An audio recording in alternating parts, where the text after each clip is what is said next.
Khadakpada police station कल्याण पश्चिम येथे आज एक गुन्हा दाखल झालेला आहे। गुन्हा नंबर आहे 459/25 भारतीय न्याय संहिता कलम 74 प्रमाणे।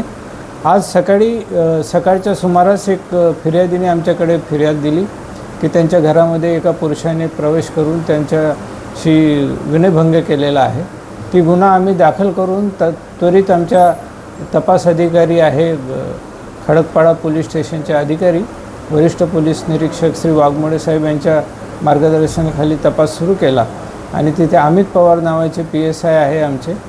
त्यांनी या गुन्ह्याचा तपास लवकरात लवकर करून 7 तासाच्या आत पुरावे आरोपीविरुद्ध प्राप्त करून मान्य न्यायालयात दोषारोपपत्र सादर केलेले आहे। या आमचा मूळ उद्देश असाच आहे की अशा स्वरूपाचे जे काही गुन्हे दाखल होतात त्या लवकरात लवकर न्यायालयात दाखल करून त्या आरोपीला शिक्षा मिळाली पाहिजे आणि त्या अशा पुढे होणाऱ्या घटनेला आळा बसला पाहिजे, हा त्याचा मूळ उद्देश आहे।